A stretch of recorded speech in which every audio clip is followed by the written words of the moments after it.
Ready to redefine your talent strategy? Let's make Redefine the word of the year for your success. Introducing RAS, Recruitment as a Service. Outsource your talent strategy with the O'Connor Group. Our four-tiered approach is crafted to align with your business, whether you're launching a startup or leading a thriving corporation. Our cost-effective solutions are designed to elevate your business and enhance your people strategy, ensuring scalability and strategic growth. Redefine your recruitment strategy with RAS.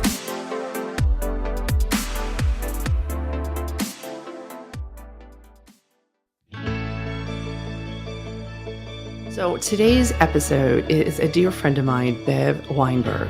Bev had this amazing idea as an occupational therapist, and she saw that so many people with disabilities were not basically being treated equally.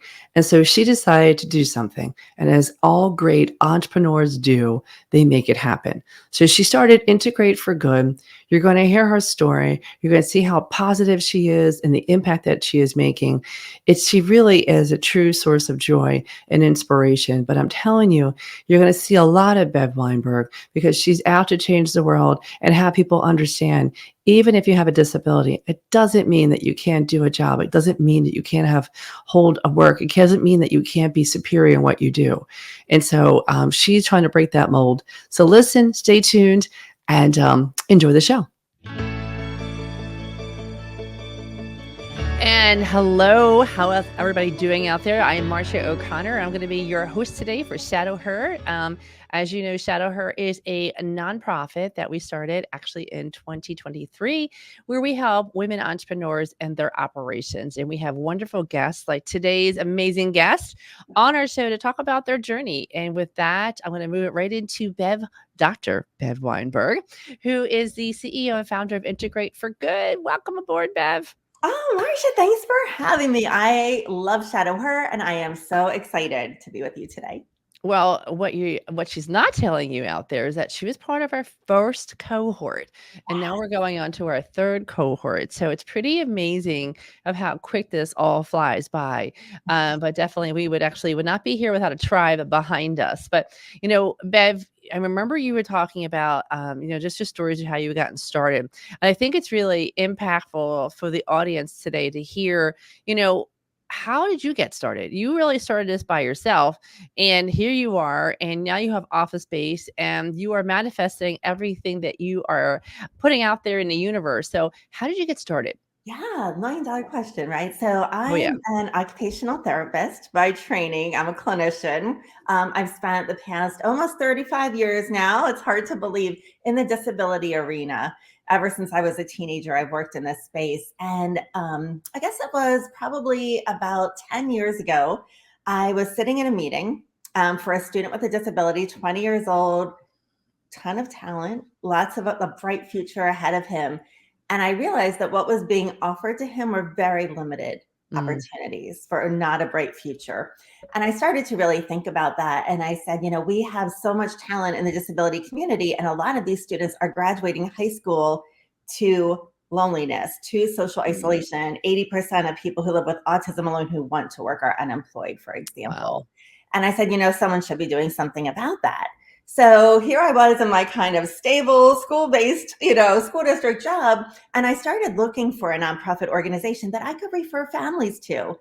And then I realized there wasn't one out there.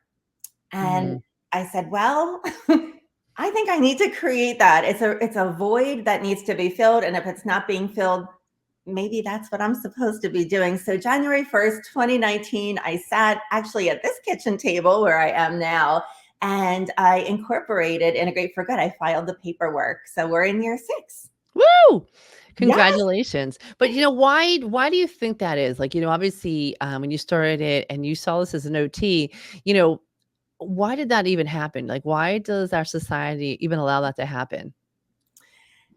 I think a lot of it is, attitudinal. A lot of it is, some of us who are my age grew up where, students who needed special education services were in the basement of our schools, if they were even in our schools at all. Pennhurst, we don't have institutions like that, but many people with disabilities were sent away. And that was not so long in our history. So I think a big part of it is people who don't identify as having a disability have very limited opportunity to get proximate to people who do identify as neurodiverse or who live with autism, Down syndrome, cerebral palsy, fill in the blank. And it's easy, especially when someone might have limited verbal skills, it's Yeah. very easy to underestimate their intelligence. Mm. And that's something that I think about with the people we empower all the time. What is it like to go through the world, to be part of our community, to be not a part of our economy, but wanting to be, but people underestimating what you have in you to share. And that's where we try to work on both sides of that coin with individuals and their families, but also with corporations, organizations, so that we make sure this talent sitting on the sidelines hurting all of us by not Yeah. being capitalized on. We want to make sure that people can come into the game that are presently sidelined. It benefits all of us and it benefits our economy. And how did you choose the name Integrate for Good? I love that. I'm glad you asked. Not many people ask that. So that was a big decision for me. And integrate, I was looking up the definitions of words. I love words. I love languages. I love to write. And the word integrate actually means to make whole. And my idea was our community and our economy are made whole when everyone has a chance to share their talents, their abilities, and their strengths. And Wow. that's a good thing. So that's where the good got tacked on the end. Got it. Oh, I But love this it. idea of, people think integration, oh, is that from like 1950s with, people that identify as, being a person of color, being allowed into certain schools. We use that term integration. But again, that was like to make whole our education system. And for us in the disability community, to integrate is to really make whole and to capitalize on everything that someone brings to opportunity once they are given that chance. So you started out of your house. Now you have an office. Walk us through that journey. Yeah. So for the first 6 years now, we operated out of my bedroom corner. And for special occasions like this, I come down to my kitchen table. I was finding as an entrepreneur working from home, being that close to the refrigerator and the snacks in the kitchen were not a good thing. So I threw myself up into the bedroom. that worked out a little better for the health plan here. But you know when I look back, what's so amazing to me is that obviously I could not run our programs out of my home. So Right. that really led to one of our core values, which is we seek out collaboration. And because we do, we find it in amazing, amazing organizations and businesses. So for actually, before I even incorporated, we've been running weekly programs at libraries. We Nice. are in senior centers. We're on 5 college and university campuses. Right now, we have that down to 2 because of funding, but we're hoping to bring that back up again. We're at Ursinus College and Temple University right now.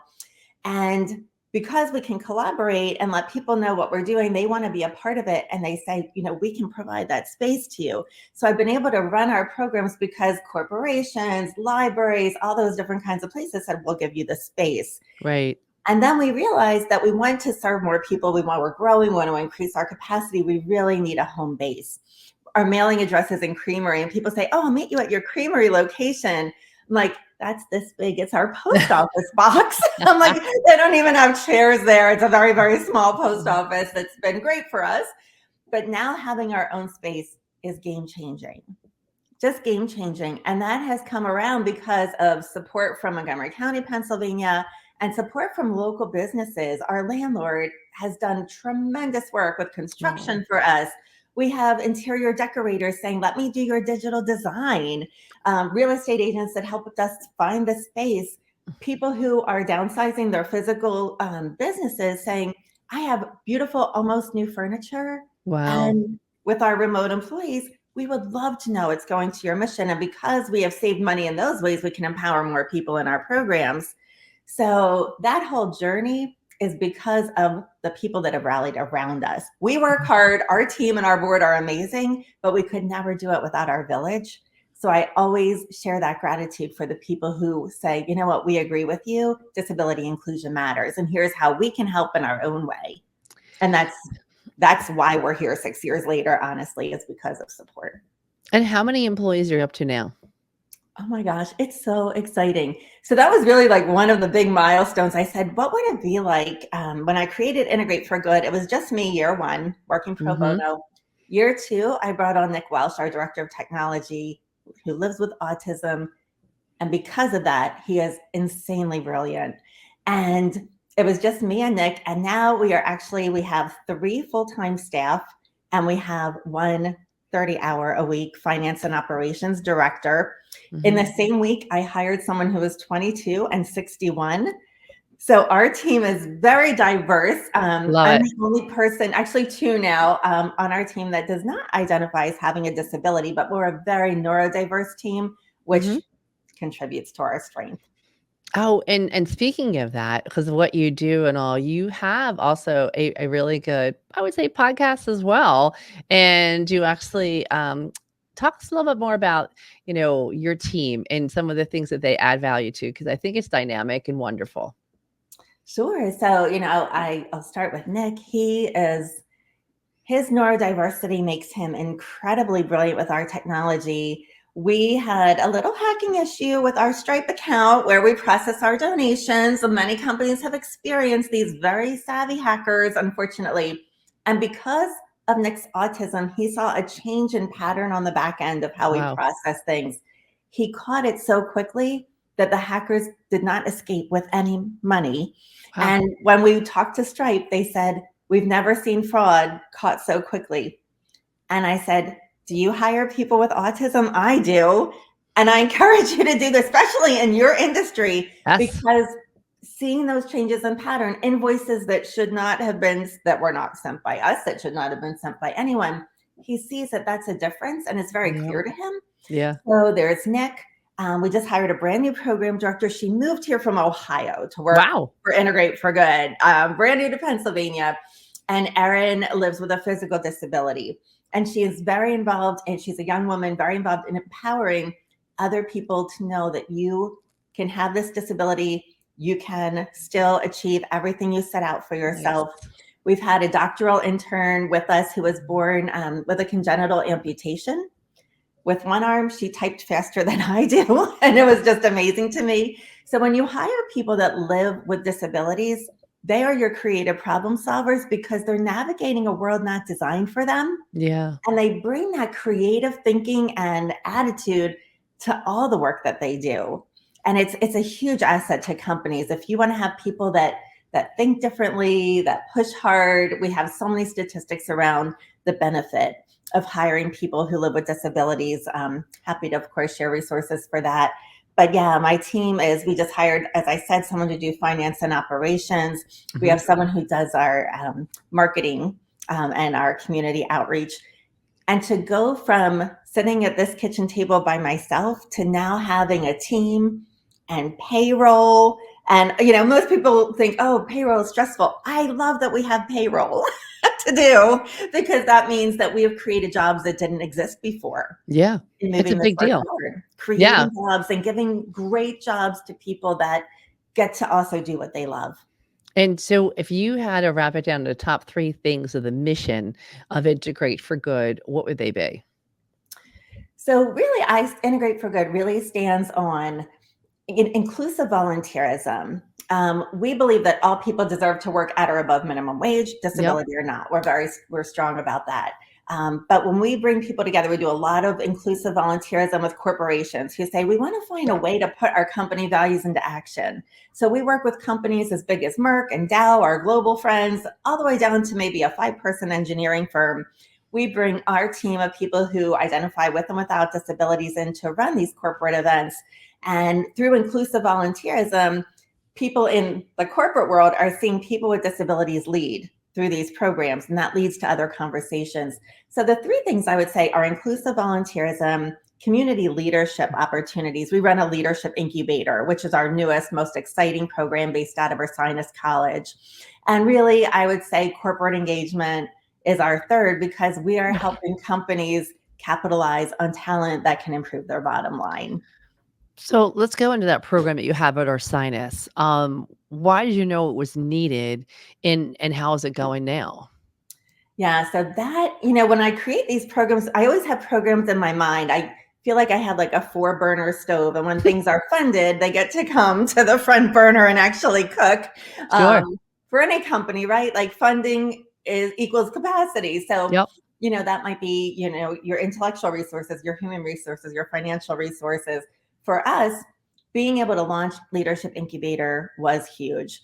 Yep. What I realize is that people with disabilities are often seen as the recipients of service.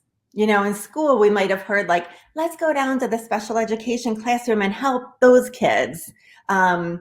We always, I'm old enough to grow up with like the Jerry Lewis telethon mindset where here's this poor child with muscular dystrophy, open your wallet, like this pity model, which is the opposite of integrate for good. So what we work really hard on is helping people understand that the business case for support is just so clear. It's so important. It's not that it's just the right thing to do, but Yeah. it's good for business. It's exciting to see this shift over the years that I've been doing this. Yeah. Well, it's interesting too because you are a true entrepreneur visionary. And when we first started talking on the show here before we went live, you were talking about what you're manifesting in regards to how large you want to become. You want to talk about that and why? Yes. So when I first saw the Shadow Her opportunity, I think the first time I heard about it was on LinkedIn, and it might Hmm. have been a post that you had, or maybe that Amy posted. And I said, wow, this could be one of those opportunities that's for-profit startups. And there are times where nonprofits aren't invited to be parts of things like this. And Shadow Her is clearly not about that. And No. I remember meeting somebody on your team at another event, and I said, I saw this Shadow Her idea that Marcia O'Connor posted. I wonder if I'd be eligible to apply as a nonprofit organization. We see nonprofit organizations as businesses. Hmm. We employ accountants, we employ attorneys, we have marketing, we have strategic plans. We have a different bottom line, but we're businesses like everyone else. And when I was able to apply and be part of that inaugural cohort, I remember that you told me that 3% of businesses get to the $1 million mark and 1% are women led. Yep. And True. the goal is 2, getting it to 2. And with what you're doing, I think 2 will just be the beginning. And then that's where I decided our goal by the end of 25 is to have $1 million operating budget to make our mission come alive for so many more people in our greater Philadelphia area. And I love that. And it's so funny. I always find entrepreneurs, they have these great ideas, but they never really put it down in numbers as to like, this is what I want to get in 1 year. And I would actually challenge you and say, what do you want, not just in 1 year, but where do you want to be in 3 years and 10 years? Yes. It's one of the reasons why we use EOS, Entrepreneur Operating System, and it really challenges you. And when you write it down, you almost feel like you're compelled, like we're going to make this and we're going to figure out Yes. the role to get there. And $1 million is a lot, but it's like, okay, if you broke it down to all the avenues that you could bring people in, for example, I know, isn't something coming up in the fall that people are invited to, the Community Hero Celebration? Yes. Thank you for bringing that up. We are Hmm. living and breathing that right now. So every year, this will be year 4. Hmm. And we have moved it to another venue this year because we outgrew our old venue, which is a Woo! really nice problem to have. You bet. So we will be at Rivercrest Golf and Preserve on October 24th of this year. Community Heroes is our way of shouting out people, like I said before, the people we want to show gratitude to that have really been such a huge part of bringing us to where we are. So we find a business or an organization in the community, and I can't share who that is because it's a surprise. And what we do is we show up like Publishers Clearinghouse. It's my favorite day of the year, Oh, even more than the event itself is this surprise day ahead of time. We show up with balloons, flowers, signs, our board, our community members, oh, and our video team. And we surprise that community hero. And then we show that video at the Community Hero Celebration, present their award. We present leadership awards to people who live with disabilities. As we were talking about before, I yep. started Leadership Incubator because people with disabilities are seen as recipients, not as leaders with all that to share. And this event, it brings people from 5 or 6 different chambers of commerce and organizations we're a part of. It's a great networking opportunity, a feel-good event. I tell people for those few hours, turn off the news, politics aside, we're entering a very challenging time for all of us. We all have strong views about things. And like, turn off your TV just for a few hours and we will refresh your faith in humanity. Just be in that room with us. Come network, eat delicious food, enjoy, make connections, and celebrate people of all abilities, corporations who have rallied to say this matters to all of us, and we're going to come behind it. And you're doing it, and you're making that difference, and it's not easy to put these events on, and they get bigger, and they get bigger, and it's a good problem to be moving out. But you've had to have a tribe around you. You got involved with NABO, which is obviously Yes. National Association of Women's Business Owners. You've gotten involved in so many different things to figure out this stuff because this is you an OT. So what do you don't know what you don't know, so what would you recommend? Because a lot of, obviously, Shadow Her is primarily geared to women entrepreneurs, but what do you recommend about getting them to like, hey, you're not out there by yourself. Like, these are the top 3 things that I would suggest you do while you're growing your business. Yeah. So to me, first, I would say admitting that you don't know everything. So that day on January 1st, 2019, I incorporated, and then I drove over to Barnes and Noble bookstore.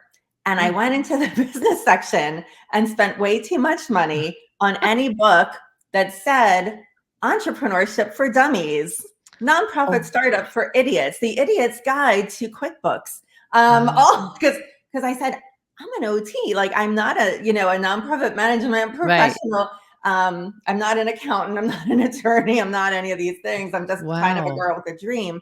Yeah. And then I started highlighting all these books and folding down corners. And I realized that wasn't going to be the best way that I learn. I got some bad advice in the beginning because I posted something on LinkedIn really expressing my vulnerability. And they said, you're starting out. If you want corporations to fund you, you have to look like you have it together. Don't ask questions. Don't say you need help. Don't look for mentorship. All these. And at the time, I'm like, that just didn't feel like, thank goodness I didn't follow that advice. Didn't feel right to me. And I realized that there is so much strength and vulnerability. Yes. Just yesterday, with all the great things we have going on. In fact, for that event we just talked about, our keynote is Danny Bowman. She's a star on the Netflix hit show Love on the Spectrum. She's just nominated for 4 Emmy Awards. Oh, it's awesome. So we love that we are paying to bring her in from California for this event to empower her. She'll be empowering us in return. And I just, with even all the great things going on, I texted a fellow entrepreneur, nonprofit startup friend of mine yesterday. And we were just dealing with Verizon and internet and hookups, and Verizon did an amazing job for us, and we are good to go. And I was just worried about all the things falling into place with the construction. And I said, do you ever feel like you can create something as an entrepreneur that turns around and eats you up alive? And she wrote back and she said, every minute of every day. Was her response. Yeah. Great answer. But I think that's number one of what you asked, is surrounding yourself with a village of people, women, men, people of different cultures, backgrounds, industries, where you can be honest. Yeah. And have other people say, you know what? I felt like that too last week. This was one thing. Here's a resource. Let me share this with you. Let me connect you to somebody, or just somebody who will listen and say, yeah, I feel like that too. Because entrepreneurs work a lot alone, at our computers, in our little spaces, and it can feel lonely. Integrate for Good dispels loneliness for people with disabilities, but as a founder, it can be lonely. So surrounding yourself with that village, definitely number one. Joining organizations. I call myself a chamber junkie. I love chambers of commerce. People are like, you're at every chamber of commerce. And I turn around, there's Bev. Love it. Chambers, national, like you mentioned, NABO, Alliance of Women in Business, Mainline Chamber, Society of Professional Women. And I tell people, don't just write the check and join these organizations. Get involved and take leadership positions. For the Greater Montgo Chamber, I'm an ambassador. I run their business connectors every other Tuesday. Get involved, lead in these organizations, volunteer, empower other people, build that network and connection. And really, number 3, I would have to say, I have a lot of Post-it notes on my desk, and I would say, just always bring it back to your own why. Like, surround yourself with that village, but when it gets quiet, when you feel that, oh my gosh, am I going to be able to clear this next hurdle in front of me? I always bring it back to my why and my purpose. Yep. And the power in that is immeasurable. So those would be my 3 today. I have other ideas on other days, depending on what's going on. But like, why am I, there are easier ways to earn a living than being an entrepreneur. Every entrepreneur will probably tell you that. But when your why and your purpose are so clear and so important to you, it makes the harder days easier and the Oh, yeah. celebration sweeter. Oh, So nothing like it. There is nothing like it. And, and there are days that you're going to be up, and days going to be down. But these are three great tips for the other entrepreneurs out there. How do people get involved with integrateforgood.org? yes, that is a beautiful question. We would love to answer that so many ways. So people can be involved. You can come out and volunteer with us for an hour. You can decide you want to serve on a committee. We have great committees. Our committee, I feel like, sounds like a bad word. Our committees are so much fun with amazing people. It's a It's great way awesome. to network too, to Yep. expand your own professional network. We have a finance committee, governance committee, business development committee, events committee. We have a young professional advisory committee, council. One thing I noticed when we talk about boards, sometimes they're not very diverse. No, I And agree with that. right? For profit, nonprofit, very similar. In fact, the board of an organization that I previously worked for, it looked like what I call the signers of the Declaration of Independence. We had a lot of people that looked and thought the same, which really doesn't, contribute a lot of strength to an organization. So that was one thing when I started Integrate for Good. It's interesting in the nonprofit world, the boards hire the executive director, but when you're a founder, you build your first board. So I had that luxury and very intentionally brought people together who had different backgrounds, abilities, industries, life experience. But one thing I missed was age. And Yeah. I had to self-correct for that Yeah. because I said, wow, we have a very diverse board, but they're all 40 plus. So Interesting. how do I fix that? Yeah. So we created a young professional advisory council, 21 to 40. But we say, hey, if you're young at heart, we're not going to ask your age. Yeah. But if you feel this is for you, and we invest in their professional development, and then in return, they get involved in our mission. So that's a way for younger people to get involved. Right. But we have lots of opportunities to volunteer. And of course, opportunities to contribute. So we have corporate sponsorship opportunities, individual sponsorships. We have our new space. So we have a wall of community heroes. So for organizations and companies and people that help us literally build our first home, you will be on our wall permanently with plaques. So we're so excited about that opportunity to be founders of our space along with us. So many opportunities that involve time, talent. We love when people get involved and get on this train about disability inclusion. There'll be a seat for you. Reach out and we'll figure out how you want to serve and how we can get you involved. Yeah, you have a great website. I'm looking at it right now and all too, and there's just so much stuff to get in there. And obviously, you have a great way for obviously you're a nonprofit, so donations are very helpful. And I imagine there's also companies that will match those donations and all. And if you want to hit that 1 million mark, it's just like it's a great group to get involved with. And I also think too, if you do have people, who have different, autism and pieces like that, there's a place to go. And I Yes. think for the longest time they didn't know that. So, if someone wants to reach out to you personally, Bev, what would you suggest? Yeah, I would say probably the best, visit integrateforgood.org for sure. You can contact us through that website. That's one way. If you want to reach me directly, it's pretty easy. It's just Bev, B-E-V, at integrateforgood.org. Email, I would say, is the best way. I'm on the road most of the time between all of our events and what we're doing and all the networking opportunities I was talking about. But I definitely get on email at the end of the day and get back to everybody within a couple days at the most. So I would say email is probably the best way to reach me quickly. Good. And then you know what? We're just going to come back with some fun stuff after that. But we have a quick little break to say thank you to our sponsors. So stay tuned, everybody. I'm Marcia O'Connor. I'm here, your host for Shadow Her podcast. Stay tuned. When I founded Forge Wealth Management, I created a firm that aims to put our clients' interests first. Our clients are our priority. We create customized financial plans tailored to your needs and deliver them in a clear and concise manner. We are committed to our relationship with you and want to be part of your life journey. Welcome to Forge Wealth Management. We look forward to meeting you. And welcome back, everybody. Again, I'm here with Dr. Bev Weinberg, a CEO and founder of Integrate for Good, a wonderful nonprofit out there in the Philadelphia marketplace, but doesn't just stop there. I see her basically being nationwide before we know it, and only doing it for 6 years and learning so much behind the ropes. And, it's still a business. The nonprofit, people look, it's not a business. It's still a business. You still have payroll. You still have general ledger. You still have bills to pay. You have payroll. There's so many different things behind all that. What would you suggest to entrepreneurs out there, top 2 pieces of advice in regards to just about the operations side of the house? Because Shadow Her is all about the operations. What are the top 2 things that you learned, even going through the Shadow Her cohort? Definitely. One of the things that I learned was I know what my strengths are. I think we do a lot of strength finder assessments with our team, even our volunteers. We are all about capitalizing on strengths of people who live with disabilities, but also on the strengths of all of our team, our leaders who have and do not have disabilities. So we figure out what your strengths are. We don't believe people need to waste a lot of time focusing on things they're not good at. So what we do is we outsource. We outsource to people who are great. We can't be great at everything. We can't be, nonprofits have this habit of doing mission creep. Oh, we can do this. Well, we can do this, do that. You get diluted. So the very first thing I outsourced was payroll. Nobody wants me touching our payroll, believe me. It has to be done right. We're not messing around with taxes. Right. We are doing it correctly. And the payroll company, shout out to Premier Now, they came when we had literally just 1 person on payroll, and then 2, and now 5.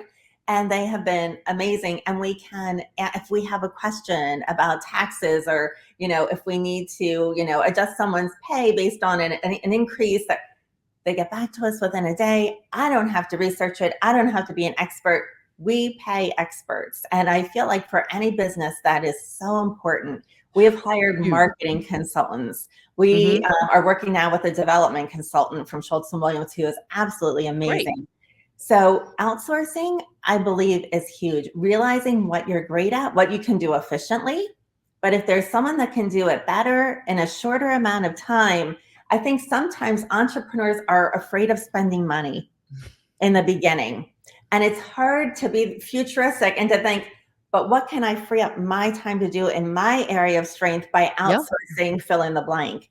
So I think that's number 1 is outsource, surround yourself and get recommendations. But when you're involved in these, National Alliance of Women in Business, all of our vendors are from those organizations. Yep. With our new space, what we loved is, we needed to put Ethernet behind our drywall. I knew for the past 6 years, when he gave us 30-second commercial, I thought, oh, that's great. You do Ethernet. Wow. Wouldn't it be nice to have an office for my organization? Can't relate. Sorry. But it was amazing to be able to say, hey, listen, I've seen you show up month after month to this chamber event. And guess what? I need to hire someone who does Ethernet now. I don't even know what Ethernet is, but I know I need it so we can hardwire things in our office. And I know that you know all about Ethernet. So he's like, I'll be there tomorrow. Great. Love it.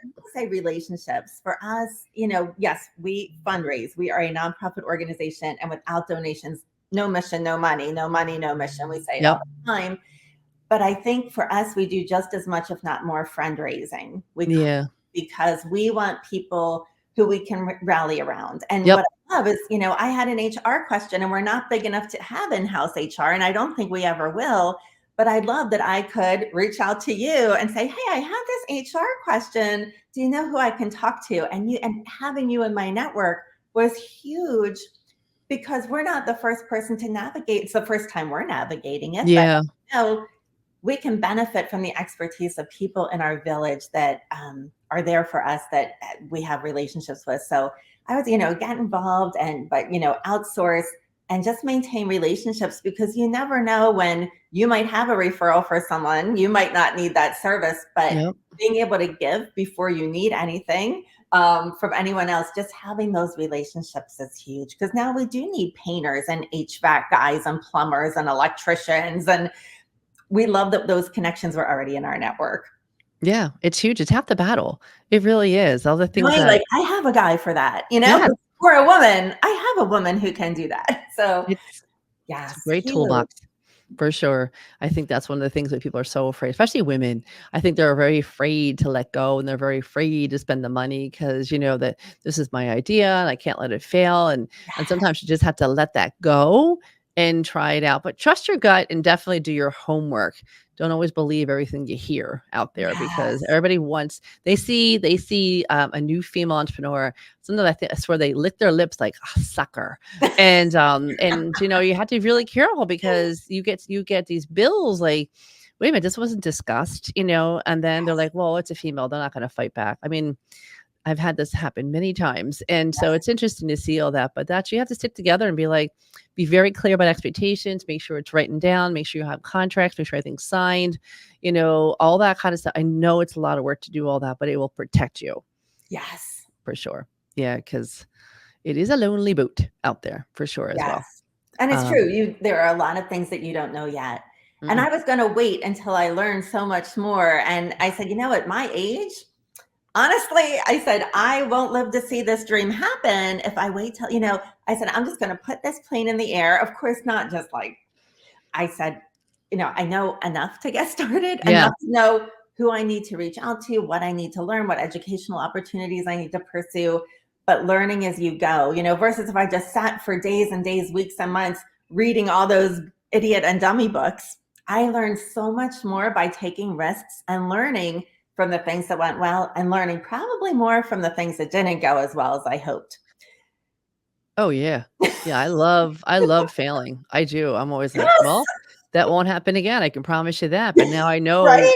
what to look for, you know, and And those otherwise, are lessons, like, they are, like, definitely embedded, mhm, and I tell my team whenever I hire people or even welcome interns into our organization, I say, "We don't use the F word here at Integrate for Good," and the look on people, especially, like, our younger, just yeah. graduate, "Oh my gosh, what did she just say?" And I said, "That word's failure. I don't know what you were thinking it was, but it's failure." And I said, "We do fail. It's only when we fail to learn." Yeah. I said, "But we Yeah. have a culture where if you're innovative, you are gonna fail, fail, fail, fail, fail, because if you don't, you're just not trying enough creative things." And you gotta keep on going, and you learn from it, and everybody looks at the kids today are just so afraid of failure, and I'm like, "Why are you so afraid of that?" Like, you get back up again, like, say, "Hey, I'm sorry, I screwed up," and you get back on the horse, and you keep going. Yeah. For some reason, people are like, I mean, I heard this the other day, I'm not gonna say what bank, but it's a big bank, they had a leadership program, and the kids cheated, and they basically were texting each other the answers because no I mean, they would have been just fine if they even did like got a 60%, but because they found out that they all cheated trying to get the right answer, Oh, they no. had to let a lot of them go because of cheating. And I said to my, why would you risk it? Why would you just like Mm, this? If you had to fail, you fail, but at least you were honest about it.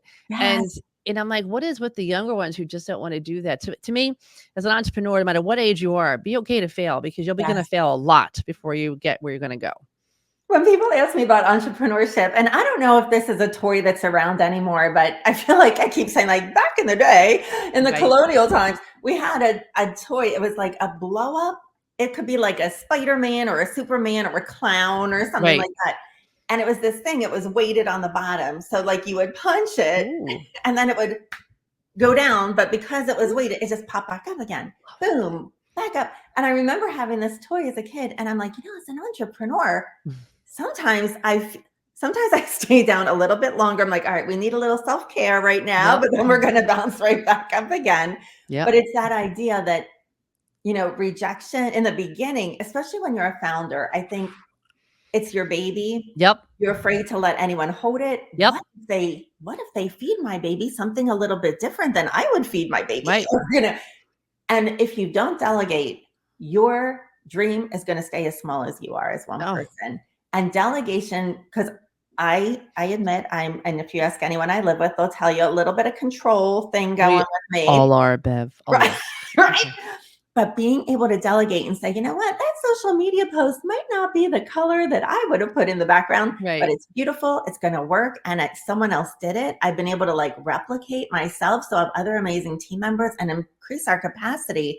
Delegation, I think, was the hardest challenge for me as an entrepreneur. And I work Yeah. on it every day. And when you hire good people that you can trust. It makes it a lot easier. My team is phenomenal, but I try to battle that founder syndrome every day, because if you want your dream to grow, you need to get out of its way.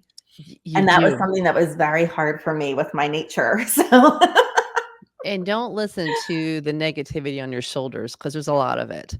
And you just have to plow through it and just say, yeah, that's great for you. But for me, this is where I'm going. You're either with me or you're not, yes. and you'll have a lot of negativity, but you got to get past it. You just got to get past it.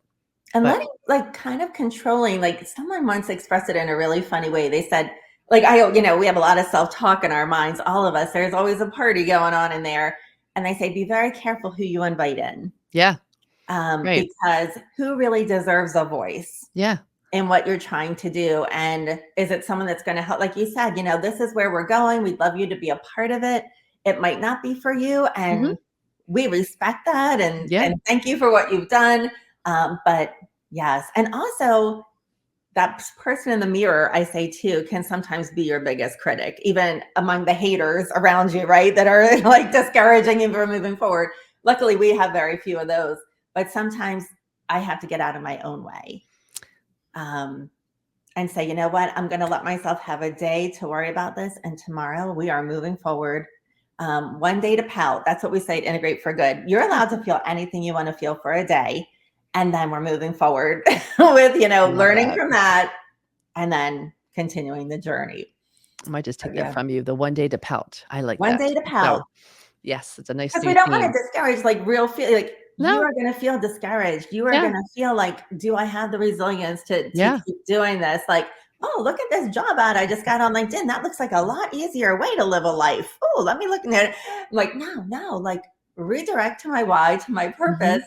But yeah, giving yourself time to Right. feel that, but just enough time so that you're Yeah. not derailed from the trajectory that you want to be on. Yeah.